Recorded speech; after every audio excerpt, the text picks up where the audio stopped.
सभी को नमस्कार, मेरा नाम अभिषेक है और आप देख रहे हैं बेसिक साइंस और इंजीनियरिंग की क्लास जो आरआरबी एएलपी के सीबीटी 2 एग्ज़ाम के लिए और टेक्नीशियन के एग्ज़ाम के लिए इम्पोर्टेंट है। आइए, जहाँ तक मैंने आपको क्वेश्चन कराया था, अब उसके आगे क्वेश्चंस को हम देखेंगे। साथ ही साथ अगला टॉपिक अब हम आगे पढ़ेंगे। यूनिट और डायमेंशन हमारा खत्म हो चुका है। अब हम मास, वेट और डेंसिटी भी पढ़ेंगे पर इन क्वेश्चंस को खत्म करने के बाद। आइए शुरुआत करते हैं अपने पहले क्वेश्चंस के साथ, जहाँ पर आपसे पूछा गया है कि इनमें से दिया गया कौन-सा एक मोमेंटम का यूनिट है? तो इस सवाल का जो सही उत्तर हो जाएगा केजी मीटर पर सेकंड हो जाएगा। अगर आपने पीछे की क्लास नहीं देखा है तो उनको देखते हुए आइए, तभी आपको ये क्लास समझ में आएगी, क्योंकि ये सब मैंने सब कुछ पढ़ा दिया है आपको। उसी तरह से आपसे बोलता है कि फ़ोर्स की यूनिट क्या होगी? तो आपको मालूम होना चाहिए कि केजी मीटर पर सेकंड स्क्वायर इसकी यूनिट होती है। वहीं अगर आपसे पूछा जाएगा कि जो सीजीएस यूनिट है फ़ोर्स का, वो क्या होता है? तो सीजीएस यूनिट आपका फ़ोर्स का होता है यहाँ पर डाइन। उसी तरह से आपको how much watt in 1 horse power, तो 1 हॉर्स पावर में 746 वाट होता है। उसी तरह से किलोवाट आवर, ये किसकी यूनिट है? तो कमर्शियल यूनिट है, यानी कि ये एक इलेक्ट्रिकल एनर्जी का यूनिट है। वहीं अगर इलेक्ट्रॉन वोल्ट की बात करें तो आपसे पूछा गया है कि जो इलेक्ट्रॉन वोल्ट है, वो किसकी यूनिट है? तो मैंने आपको कई बार बताया कि ये भी एक एनर्जी का ही यूनिट है। अब आपको ये बताना है कि 1 इलेक्ट्रॉन वोल्ट में कितना जूल होता है? मैंने आपको ये भी बता रखा है, 1.602 इंटू 10 का पावर माइनस 19 जूल होता है। वहीं अगर बढ़ते हैं अगले करंट अफेयर पे, सॉरी, करंट अफेयर पढ़ाते-पढ़ाते, चलिए अगले क्वेश्चन को देखते हैं जो बेसिक साइंस और इंजीनियरिंग में पूछा गया है। पूछता है कि इनमें से कौन-सा एक वेक्टर क्वांटिटी है? तो आपको बता दें कि मोमेंटम एक वेक्टर क्वांटिटी है, बाकी के सभी स्केलर क्वांटिटी है। उसी तरह से पारसेक, पारसेक आपसे कई बार मैंने बता चुका हूँ, लाइट ईयर मैंने कई बार पढ़ाया है, तो पारसेक आपका किसका यूनिट है? तो ये एस्ट्रोनॉमिकल डिस्टेंस का यूनिट है। चलिए बढ़ते हैं अगले सवाल पर। बोलता है कि 1 एटीएम कितने बार के बराबर होता है? तो ये होता है आपका 1.013 बार के बराबर। अब आपसे अगला सवाल पूछा गया है कि जो स्पेसिफिक ग्रेविटी होता है लिक्विड का, उसको हम किसमें मेजर करते हैं? बहुत ही ज़्यादा इम्पोर्टेंट सवाल है, तो इसको याद कर लीजिएगा, ये बहुत इम्पोर्टेंट है और हमेशा आपके परीक्षाओं में पूछा जाता है। यानी कि इस सवाल का उत्तर हो जाएगा हाइड्रोमीटर। याद रखिएगा, हाइग्रोमीटर मत लगा कर आ जाइएगा, ये आपका स्पेसिफिक ग्रेविटी है। उसी तरह से आपसे बोलता है कि जो वोल्टमीटर है वो क्या मेजर करता है? तो पोटेंशियल डिफरेंस मेजर करता है 2 पॉइंट्स के बीच का। तो याद कर लीजिएगा पोटेंशियल डिफरेंस से संबंधित बातें। वहीं अगर बढ़ते हैं आपको अगले सवाल पर, अगला सवाल आपसे क्या बोलता है देखिए, बोलता है कि एक बैरोमीटर है, तो बैरोमीटर यहाँ पर ऑप्शंस से आप कन्फ्यूज़ हो सकते हैं, तो बैरोमीटर याद रखिएगा एटमॉस्फेरिक प्रेशर को मेज़र करता है। देखते हैं इस सवाल को, इस सवाल में आपसे ऑर्डर ऑफ मैग्नीट्यूड आपको निकालना सीखना होगा। आपसे बोला गया है कि 0.00542 का ऑर्डर ऑफ मैग्नीट्यूड बताइए। ऑर्डर का मतलब 10 का पावर कितना है, ये आपको बताना है। तो देखिए, आप इसको लिखेंगे तो 542 और उसके बाद नीचे कितना हो जाएगा आपके पास, 10 का पावर 5 हो जाएगा, क्योंकि यहाँ 2 दो 4 1 5 है। तो यानी ये कितना आ जाएगा 542 और गुना 10 का पावर माइनस 5 हो जाएगा। अब कम से कम 1 पॉइंट तक आपको डिजिट लेकर जाना पड़ेगा, तो अगर हमको इसको 5.42 लिखना पड़ेगा, तो यानी कि 542 को हमको किससे भाग लगाना पड़ेगा? 542 को हमको 100 से भाग लगाना पड़ेगा, तो जब भाग लगाएँगे तो गुना भी लगाना पड़ेगा, तभी तो बैलेंस हो पाएगा इक्वेशन। तब ये कितना हो जाएगा 5.42 इंटू 10 का पावर 2 और इंटू 10 का पावर माइनस 5। तो 5.42 और इंटू 10 का पावर 5 माइनस 5 में से 2 जाएगा तो 10 का पावर माइनस 3, तो यानी ऑर्डर ऑफ मैग्नीट्यूड कितना हो गया 10 का पावर माइनस 3। यानी इस सवाल का सही उत्तर कितना हो जाएगा? ऑप्शन नंबर सी हो जाएगा। ऑर्डर ऑफ मैग्नीट्यूड बताना है तो यहाँ पर डायरेक्टली 10 का पावर 6 दिख रहा है, कुछ भी करने की ज़रूरत नहीं है। बढ़ते हैं अगले सवाल पर। आपसे पूछा गया है कि in one measurement the diameter is 1.308 centimetre, तो आपसे पूछा गया है सिग्निफिकेंट फिगर। मैंने आपको बता रखा है, इस बार करा रखा है आपको, बिल्कुल अपने से पहले देख लेना है कि इस सवाल का सही उत्तर क्या हो जाएगा। तो पॉइंट के बाद यहाँ ज़ीरो वगैरह तो कुछ भी नहीं है, बीच में है ना, तो कोई फ़र्क ही नहीं पड़ता, यानी सबको काउंट करना पड़ेगा। तो इस सवाल का उत्तर कितना हो जाएगा? ये हो जाएगा आपका 4। चलिए बढ़ते हैं अब अपने अगले सवाल पर। तो अगला सवाल इम्पोर्टेंट सवाल है, आपसे पूछा जा सकता है परीक्षा में। बोलता है कि ऑर्डर ऑफ मैग्नीट्यूड बताना है, किसका time taken by the earth to revolve around the sun. तो यानी कि कितने दिन लगता है? 365 दिन लगता है। अब सेकंड में बोला है तो इसको 24 घंटा, 24 घंटा से मिनट और मिनट से हो गया ये सेकंड। अब मैंने मल्टीप्लाई पहले ही कर लिया है, तो इसका मल्टीप्लिकेशन आएगा 31536 और ये आ जाएगा 1 2 3, यानी कि हमको तो लाना होगा 31 53 6 और गुना हो जाएगा 10 का पावर 3। तो अब देखिए, अब हमको यहाँ पर पॉइंट लगाना है, तो हम क्या करेंगे, वो पॉइंट को मैं पहले हटा देता हूँ, आपको 31 यहाँ लिखा हुआ है, मुझे 3.1536 लाना है। तो यानी कि 2, देखिए 31536 है, अब हमको यहाँ पर पॉइंट लाना है तो क्या करना पड़ेगा? एक तो 10 का पावर 4 से नीचे और ऊपर गुना भागा करना पड़ेगा, तब ये हो जाएगा 10 का पावर 3। क्यों कर रहे हैं? क्योंकि कट के वो बराबर आना चाहिए ना, तभी तो वो बचेगा। तो यानी कि जैसे ही अगर हम यहाँ पर पॉइंट लगा दिए, तो ये वाला पार्ट हट जाएगा और 10 का पावर 4 ऊपर केवल बचेगा। अब ये कितना हो जाएगा? तो 3.1536 इंटू 10 का पावर 7 हो गया। आपसे ऑर्डर ऑफ मैग्नीट्यूड पूछा है, तो बी इस सवाल का बिल्कुल सही उत्तर हो जाएगा। चलिए बढ़ते हैं अब अपने अगले सवाल पर। तो अगला सवाल आपसे क्या पूछा गया है? तो अगला सवाल आपसे पूछा गया है एंगस्ट्रॉम से। एंगस्ट्रॉम के बारे में मैंने कई बार आपको बता रखा है कि एक एंगस्ट्रॉम में कितना माइक्रोन होता है। ध्यान से समझिएगा, यहाँ माइक्रोन में सवाल पूछ दिया है। तो मैंने आपको क्या बताया है कि एक एंगस्ट्रॉम में होता है 10 का पावर माइनस 10 मीटर होता है। अब आपको मीटर से माइक्रोन का रिलेशन पता होना चाहिए। तो यानी कि ये कितना हो जाएगा? आपको 10 का पावर माइनस 6, 10 और 1 जो होता है, आपको 1 मीटर में कितना माइक्रोन होता है? तो 1 मीटर में आपको 10 का पावर 6 माइक्रोन होता है। यहाँ 10 का पावर 6 म्यू लिख दीजिए, माइक्रोन है तो 10 का पावर माइनस 4 माइक्रोन बचेगा। तो ऑप्शन नंबर सी इस सवाल का बिल्कुल सही उत्तर हो जाएगा। तो देखिए कन्वर्जन कितना काम आ रहा है। आइए बढ़ते हैं अब अपने अगले सवाल पर। अगला सवाल देखते हैं क्या पूछा गया है कि length of the one division of the vernier scale is equal to the length of one division. नहीं, नहीं, इक्वल नहीं होता है, यहाँ क्वेश्चन में कुछ मिस प्रिंटिंग है। जो length of one division of the vernier scale होता है वो स्लाइटली लेस देन होता है किससे? यहाँ खाली स्थान देना चाहिए था क्वेश्चन में। To the length of one division of the main scale, याद कर लीजिएगा इसको, मैंने पढ़ा भी दिया है आपको। आइए बढ़ते हैं अब अपने अगले सवाल पर। अगला सवाल भी अच्छा है, इंपॉर्टेंट है। बोलता है कि अगर ऑब्जेक्ट मेजरमेंट ऑब्जेक्ट का 2.85 सेंटीमीटर है और ऑब्जेक्ट को मेजर किया जाता है वर्नियर कैलिपर से, तो पॉजिटिव एरर दिखाता है 0.05 सेंटीमीटर का। तो एक्चुअल मेजरमेंट कितना होता है? तो मैंने आपको पढ़ा भी दिया है, अच्छे से सिखा भी दिया है। तो एक्चुअल मेजरमेंट में याद रखिएगा कि जो भी आपके पास ऑब्जर्व्ड मेजरमेंट दिया हुआ रहेगा, उसमें से आपको क्या करना पड़ेगा? घटाना पड़ेगा किसको? जो आपके पास पॉजिटिव एरर दिया हुआ है। तो ये कितना हो जाएगा आपके पास? ये हो जाएगा 2.85 और उसमें से आपको घटा देना होगा 0.05 पे, तो कितना हो जाएगा? 2.80 सेंटीमीटर, यानी इस सवाल का सही उत्तर हो जाएगा ऑप्शन नंबर सी। बढ़ते हैं अगले सवाल पर। अगला सवाल आपसे बोला गया है कि जो टॉप स्केल है स्क्रू गेज का, वो मार्क किया गया है 50 डिवीजन पर। अब उसी तरह से बोलता है कि अगर पिच स्क्रू का कितना दिया हुआ है? 1 mm दिया हुआ है, तो जो लीस्ट काउंट होगा वो कितना हो जाएगा? तो मैंने स्क्रू गाउज के लिए लिस्ट बता रखा है, लिस्ट काउंट। तो ये कितना होता है? पिच और बटा कितना होता है? तो नंबर ऑफ डिवीजन होता है। अब आप देख लीजिए कितना-कितना दिया हुआ है। तो पिच आपके पास कितना दिया हुआ है? ये दिया हुआ है 1 mm और डिवीजन कितना दिया हुआ है? 50 दिया हुआ है। कितना हो जाएगा? तो यहाँ पर आपको गुना करना पड़ेगा 2 से और यहाँ पर कर दीजिए आप, यहाँ पर भी आप कर देंगे कितना? 2 से। तो 2/100 हो जाएगा, तो ये कितना हो जाएगा? 0.02 और mm है, तो mm इस सवाल का आंसर हो जाएगा। ऑप्शन नंबर सी इस सवाल का बिल्कुल सही उत्तर होगा। अब आपसे पूछा गया है कि नंबर ऑफ सिग्निफिकेंट फिगर बताना है यहाँ पर। तो देखिए सिग्निफिकेंट फिगर आप कैसे बताएँगे? तो सबसे पहले आपको तो 2.37 में इसको बदलना पड़ेगा। तो वैसे तो 3 आ जाएगा, इसमें तो कुछ सोचने वाली बात ही नहीं है। क्यों? क्योंकि इसमें तो हम ये वाला देखते ही नहीं है, ये मैंने आपको सिखा के रखा है, जो मैग्नीट्यूड ऑर्डर कितना है मैग्नीट्यूड 10 का पावर 5 वाला, यानी जो भी पावर होता है उसको नहीं चेक करते हैं सिग्निफिकेंट फिगर में।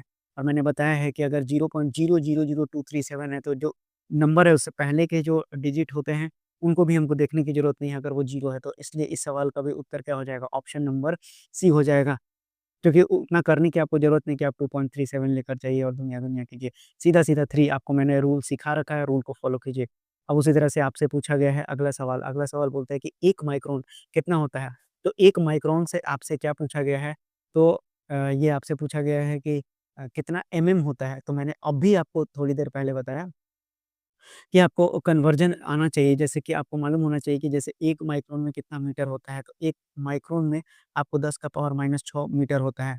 अब आपको मालूम होना चाहिए कि जो 1 मीटर होता है, उसमें क्योंकि ये 1 मीटर है, 1 से गुना करेंगे तो ये कितना हो जाएगा? 1 मीटर में 1000 एमएम होता है, तो 1000 से एमएम से गुना कर दीजिए, कितना हो जाएगा? 10 का पावर 3 घट जाएगा, 10 का पावर माइनस 3 एमएम बचेगा। अब 10 का पावर 3 यानी 1 बोल ले तो 1/1000 है ऑप्शन में, तो ऑप्शन नंबर सी इस सवाल का सही उत्तर हो जाएगा।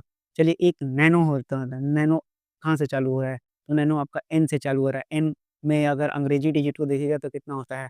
9 होता है। तो यानी कि आपसे 1 नैनोमीटर में सबसे पहले याद कर लीजिए कि 1 नैनोमीटर में 10 का पावर माइनस 9 मीटर होता है। आपसे सवाल पूछा है सेंटीमीटर में बस, तो 1 मीटर में कितने सेंटीमीटर होता है? तो 1 मीटर में 100 सेंटीमीटर होता है, बस कर दीजिए। 10 का पावर 2 घटा दीजिए तो 10 का power minus 7 centimetre. Option number B इस सवाल का बिल्कुल सही उत्तर हो जाएगा। तो देखिए, ये थे आपके पूरे के पूरे क्वेश्चन जो मैंने आपको करा दिए। अब हम आगे पढ़ने जाएँगे, यानी अब हम पढ़ेंगे मास, वेट और मास और वेट के बारे में देखेंगे आज पूरा डिटेल में। तो चलिए शुरू करते हैं। अब आपको पढ़ने के लिए क्या, तो अब हमारे पास अगला जो टॉपिक है वो है मास, वेट और साथ ही साथ आपको डेंसिटी भी पढ़ना है, ठीक है? लेकिन आज के क्लास में हम क्या देखेंगे? आज के क्लास में हम देखेंगे मास को और वेट को।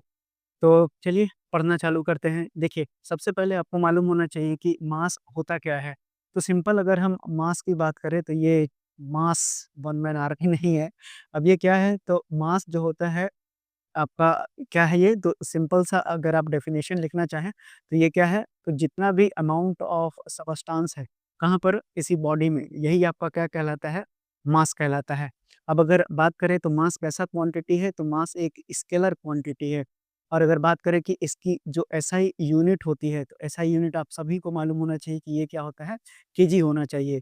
अब जितना ज़्यादा मास होगा, उतने ही ज़्यादा जो rate of change in motion होगा, उतना ही ज़्यादा छोटा होगा। मैंने क्या बोला कि आपको समझना पड़ेगा कि ये सवाल डायरेक्टली पूछा जाता है कि मास जितना ज़्यादा होगा, मास की वैल्यू जितनी ज़्यादा होगी, तो जो आपके पास जो rate of change of motion होगा, इसको लिख लीजिएगा, ये डायरेक्टली सवाल पूछा गया है। रेट ऑफ चेंज ऑफ जो मोशन है या फिर पूछा भी जा सकता है, वो कितना हो जाएगा? उतना ही ज़्यादा स्मॉलर हो जाएगा। तो मैं दोनों चीज़ लिख देता हूँ ताकि आपको एग्ज़ाम में कोई दिक्कत ना हो। उसी तरह से अब अगर हम बढ़ते हैं वेट के ऊपर, तो आपका वेट क्या होता है? तो अगर हम वेट की बात करें, सब कुछ विज़िबल है ना? हाँ, बिल्कुल, ठीक है। तो अगर हम वेट की बात करते हैं, तो वेट आपके पास क्या होता है? तो सिंपल वेट का मतलब क्या होता है कि mass times the acceleration of gravity. Weight क्या है आपका? तो mass times the acceleration of gravity. तो जब भी हम आपको मतलब आपको मालूम होना चाहिए कि जो वेट है डब्ल्यू से डिनोट करते हैं, तो मास टाइम्स ऑफ ग्रेविटी है, तो यानी कि एम और जी का क्या हो जाएगा? ये मल्टीपल हो जाएगा। अब अगर बात करते हैं तो वेट, अब वेट का एसआई यूनिट क्या हो जाएगा? तो वेट का जो एसआई यूनिट हो जाएगा, ये आपका न्यूटन हो जाएगा, क्योंकि ये यहाँ पर किसकी तरह काम करता है? फ़ोर्स की तरह काम करता है, क्योंकि ये क्या है आपका? केजी है और ये क्या है आपका? मीटर पर सेकंड स्क्वायर है। तो इसका यूनिट भी क्या हो जाएगा आपके पास? तो ये इसका यूनिट भी न्यूटन हो जाएगा। तो फ़ोर्स और वेट दोनों का यूनिट क्या होता है? न्यूटन होता है। अब चलिए, अब समझा देते हैं आपको कि इन दोनों के बीच में आपको और क्या-क्या पूछा जा सकता है, तो इसको इरेज़ कर दिया जाए। उसके बाद एक टेबल के ज़रिए आपको मास और वेट लिखवा दिया जाए, ताकि आप अपने एग्ज़ाम में बस उतने ही याद करके जाइएगा, आपका काम हो जाएगा। तो देखिए, एक तरफ मैं आपको मास लिख देता हूँ और एक तरफ आपको मैं वेट लिख देता हूँ। तो देखिए, अब मैंने आपको मास के बारे में क्या बताया? तो मास के बारे में मैंने बताया आपको, ये क्या है? तो अमाउंट ऑफ सबस्टेंस है। कहाँ पर अमाउंट ऑफ सबस्टेंस है? तो इन अ बॉडी है। उसी तरह से ये क्या है? अब यहाँ पर जो ग्रेविटेशनल पुल हो रहा है, जो gravitational pull acting on the body, यही ना बताया? Gravitational pull acting on the body, यही आपका क्या हो गया? यही आपका वेट हो गया या फिर मास टाइम्स द ग्रेविटी हो गया। अब अगर हम यहाँ पर लिखें, तो यहाँ पर जो मास है वो सेम होता है सभी जगह, यानी कि सभी जगह ये क्या होता है? सेम होता है। लेकिन ये क्या होता है? सभी जगह पर डिफरेंट होता है, क्योंकि जी की वैल्यू हर जगह बदलते चलेगी, तो दोनों अलग-अलग हो जाएँगे। उसी तरह से इसको अगर आप मेज़र करेंगे, मैं यहाँ लिख देता हूँ कि अगर यहाँ नहीं दिख रहा होगा, यहाँ अगर मैं लिख देता हूँ कि अगर आप इसको मेज़र करेंगे, तो मेज़र किससे किया जाता है? इसको बीम बैलेंस से मेज़र करते हैं हम, और जबकि वेट है, इसको हम किससे बैलेंस करते हैं? तो इसको हम स्प्रिंग बैलेंस से मेज़र करते हैं। ये सारे के सारे सवाल हैं जो एज़ इट इज़ पूछा गया है। अब उसी तरह से पीवाईक्यू में हम देखेंगे भी। अब बीम बैलेंस हो गया, उसी तरह से अगर इसके यूनिट की बात करें, तो यूनिट इसका क्या हो जाएगा? ये हो जाएगा केजी, और ये आपका क्या हो जाएगा? तो ये आपका न्यूटन हो जाएगा। तो बस इतना बात अगर आप याद कर लेते हैं, तो आपका मास और वेट कंप्लीट हो गया। चलिए, अब मास और वेट कंप्लीट हो गया, अब इसके आगे पढ़ते हैं। इसके आगे अब हम पढ़ेंगे फ़ोर्स, उसके प्रकार और सब कुछ, ठीक है ना? पुलिस वगैरह सब अब देखना पड़ेगा। तो चलिए, अब हम अगला हेडिंग हम लोग क्या डालेंगे? तो अगला हेडिंग हमारा हो जाएगा फ़ोर्स। अब फ़ोर्स का मतलब क्या होता है? बचपन से आपको सिखाया जा रहा है कि ये क्या है? पुश या पुल, दैट वन ऑब्जेक्ट, क्या है? That one object exert on another, यानी कि एक दूसरे पर जो पुश और पुल के बाद जो आपके पास पुश या पुल है, जो एक ऑब्जेक्ट एक्सर्ट करता है दूसरे पर, यही आपका क्या कहलाता है? फोर्स कहलाता है।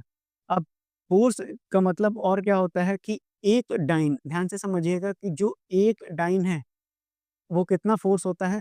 वो उतना फोर्स के बराबर होता है, यानी दैट मच फोर्स के बराबर होता है, जो कि प्रोड्यूस करता है क्या? एक्सीलरेशन को, एक्सीलरेशन को कितना?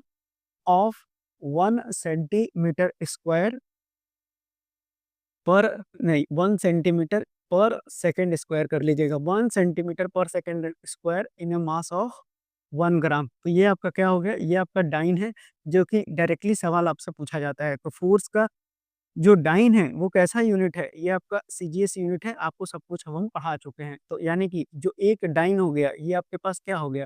ये हो गया 1 ग्राम और 1 सेंटीमीटर पर सेकंड स्क्वायर। तो कितना बन गया? 1 ग्राम सेंटीमीटर सेकंड का पावर -2 हो गया। उसी तरह से अब अगर 1 न्यूटन आपसे पूछा जाए, यानी कि अब हम किसकी बात कर रहे हैं? एसआई यूनिट की बात कर रहे हैं। तो जो आपका 1 न्यूटन हो गया, अब जैसे ही लिखा हुआ है वैसे ही हम 1 न्यूटन को भी डिफाइन कर सकते हैं। अब 1 न्यूटन क्या है? वो इतना फ़ोर्स है, इज़ दैट मच फ़ोर्स, जो कि क्या करेगा आपको? जो कि प्रोड्यूस करेगा। क्या प्रोड्यूस करेगा? तो प्रोड्यूस एन एक्सेलरेशन। अब यहाँ पर एक्सेलरेशन कितना हो जाएगा? सेंटीमीटर था, यहाँ पर कितना हो जाएगा? मीटर पर सेकंड स्क्वायर हो जाएगा। अब यहाँ पर मास कितना हो जाएगा? तो इन अ मास ऑफ 1 केजी हो जाएगा। तो फ़ोर्स कितना होता है? Mass into acceleration. तो ये कितना हो जाएगा? 1 न्यूटन हो गया और यहाँ पर कितना हो जाएगा? 1 केजी और 1 मीटर पर सेकंड स्क्वायर हो जाएगा। तो ये कितना बन गया आपका? तो ये 1 न्यूटन बन गया या फिर 1 केजी मीटर पर सेकंड स्क्वायर हो गया। अब अगर 1 न्यूटन को देखें तो ये कितना हो जाएगा? 1 केजी में 1000 ग्राम और यहाँ पर 100 सेंटीमीटर हो जाएगा और पर सेकंड स्क्वायर हो गया। तो 1 न्यूटन में आपका कितना आ गया? 10 का पावर 5 और डाइन आ गया। तो ये भी आप याद कर सकते हैं। अब जो है, जो फंडामेंटल फोर्सेज़ होते हैं, इसको मिटा देता हूँ, बाकी जो है आपको फिर लिख देता हूँ।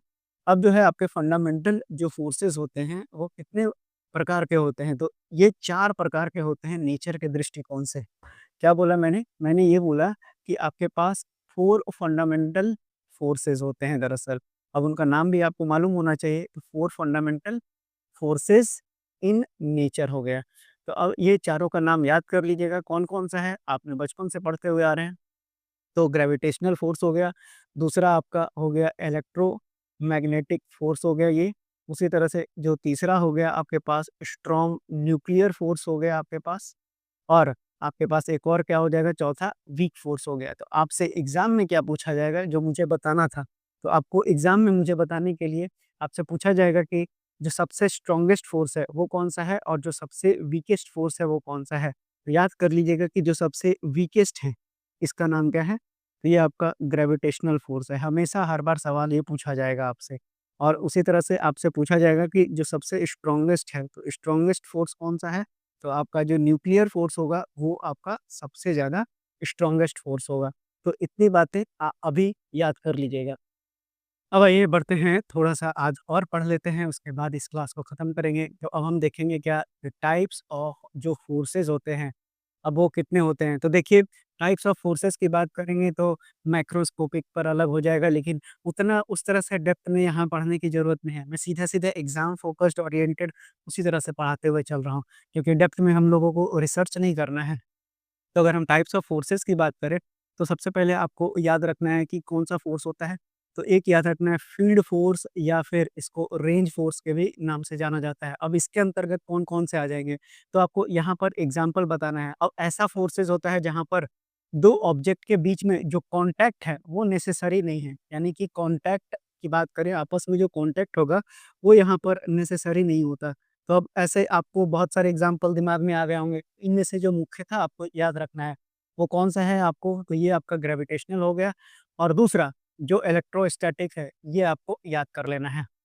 उसी तरह से दूसरे पर बढ़े तो आपको कौन-सा फ़ोर्स आ जाएगा, ये आपका आ जाएगा कॉन्टैक्ट फ़ोर्स आ जाएगा। अब कॉन्टैक्ट फ़ोर्स में अब आपको क्या होता है कि ये तभी एग्ज़िस्ट करता है जब ऑब्जेक्ट एक-दूसरे को टच करते हैं। यानी कि जो आपके पास ऑब्जेक्ट है वो कैसे करते हैं, जब टच होंगे तभी तो कॉन्टैक्ट होगा। और कॉन्टैक्ट में जो आपको एग्ज़ाम्पल याद रखना है, वो सबसे बेहतरीन आपको नॉर्मल फ़ोर्स जिसका बार-बार आपको यूज़ किया जाएगा, इस पर आपको न्यूमेरिकल भी पूछा जाएगा जो मैं आपको बताऊँगा। उसी तरह से नॉर्मल के बाद आपको दूसरा जो हो जाएगा आपको याद रखना है कि ये कौन-सा होगा, तो फ्रिक्शनल फ़ोर्स याद रखना है। तो मेन तो आपको फ्रिक्शन और नॉर्मल यही दोनों तो फ़ोर्सेस पढ़ना है। बाकी ग्रेविटेशनल और न्यूक्लियर से मैंने आपको बता ही दिया कि क्या सवाल पूछेगा कि स्ट्रॉन्गेस्ट या फिर वीकेस्ट कौन-सा है, ये आपको याद कर लेना है। तो अब अगर बात करें तो यहाँ पर अब आपको पढ़ना है कि तीसरा जो होगा एक और फ़ोर्स आप याद कर सकते हैं, मैंने कई बार बताया भी है आपको, ये क्या है? टेंशन यानी कि तनाव। अब तनाव कहाँ होगा ये भी हम लोग देखेंगे जब हम लोग पुली पढ़ेंगे, है ना? जब पुली पढ़ेंगे तो वहाँ पर देखेंगे कि रस्सी में तनाव कैसे आएगा, कुछ एग्ज़ाम्पल्स भी देखेंगे वहाँ पर, तो वहाँ पर हम लोग टेंशन को भी क्लियर कर लेंगे।